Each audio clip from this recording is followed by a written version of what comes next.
I did my doctorate at the University of Virginia in astrometry on parallaxes and proper motions of nearby stars and looking for extrasolar planets around Barnard's star. From there, I went to the U.S. Naval Observatory, where I used my astrometric background to work on a number of projects, building catalogs and also measuring the position of the Earth backwards from quasars and then using that to support the GPS system. Ultimately, I was chief of the software products division, and my group produced positional software for the community like NOVAS, the Naval Observatory Vector Astrometry software.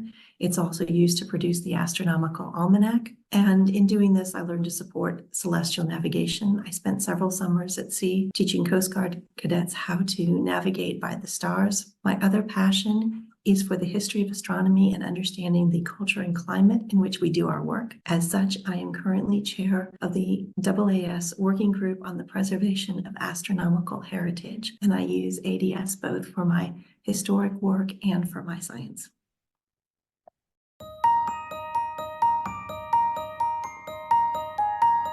Like I believe every astronomer active in research today, I use ADS on a daily basis. When I was looking for targets for the McCormick Parallax program, particularly in the Southern Hemisphere, I would use object searches to find everything that had been written about stars of interest to me to see whether they would be good targets. It is a phenomenal resource to help you go further in your research. It is not just an index of papers, but a web of resources. Among the features that I have found most useful are the data links to move from a paper about an object to the data behind it. Once you have gotten to a particular record, you can add it to your library to reference later. You can export a citation to a paper if you're working on it right now. The possibilities for multidisciplinary discovery are amazing. At the Navy, part of my work began to veer into atmospheric science. That affects us as astronomers because it has to do with visibility and air masses and how we correct for refraction, differential colors, things like that. So there are techniques that may apply to a problem that I'm working on. Maybe their application is from a different set of topics. The technique would be valuable, or the software used could have multiple applications, and then we're not reinventing something that has already been done. In my case, atmospheric refraction, I can move beyond my science to look at other related problems that may help me with what I'm seeing or may provide me with colleagues and collaborations that I didn't expect.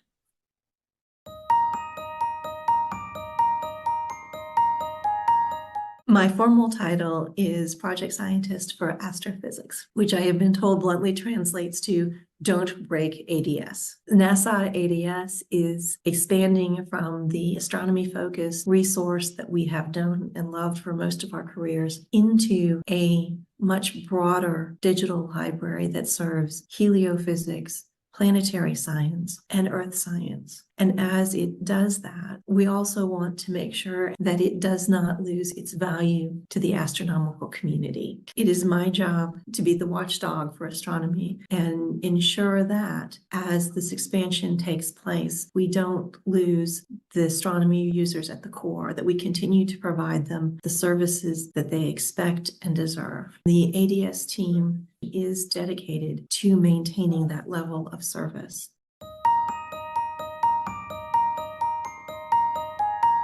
Astronomy and ADS have grown up together over the past 3 decades, with ADS being a core part of the infrastructure of our science. We still maintain the classic interface for those who love its first incarnation. The ADS and its links will remain for the foreseeable future, so you do not need to move over to SciX if you don't want to, or you can move over to the SciX interface and begin to see the new tools that are going to come out for search and discovery. The one that is nearest on the horizon is searching based on Unified Astronomy Thesaurus, UAT keywords.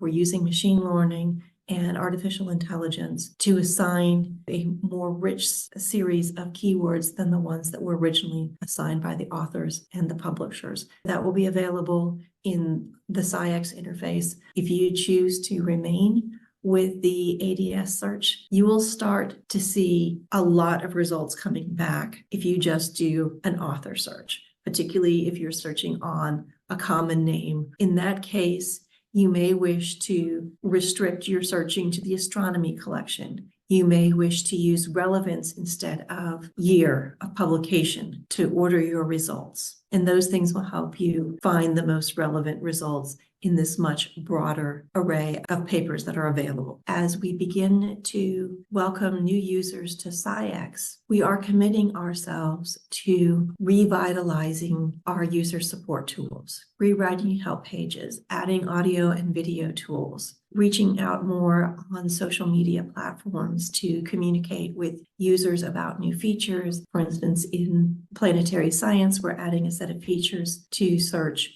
for named planetary features, those that you would find in the U.S. Geological Survey Gazetteer of planetary named features.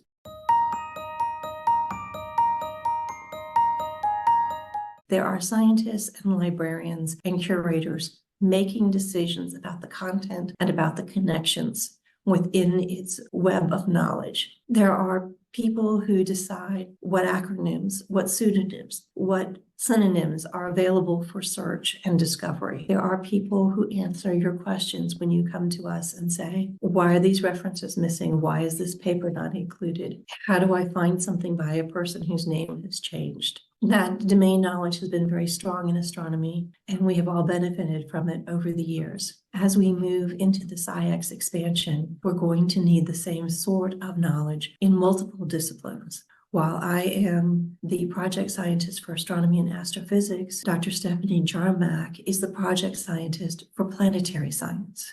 And we are also in the process of hiring a project scientist for earth science. We do already have on staff a curator and librarian for earth science. There will eventually be opportunities in heliophysics as well, ensuring that the discipline-specific knowledge is available to the team and expressed in the interfaces and the tools that we build.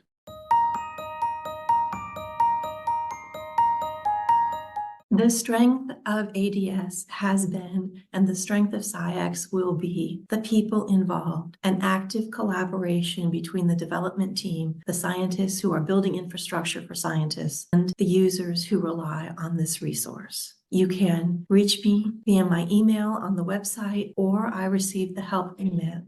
Let me know what you're thinking, what works for you, what doesn't work, what we can do to improve, and what tools you need. I am also an active scientist. I would love to talk to you about astrometry, about atmospheres, about the history of our science, or what you're working on, because it's all fascinating.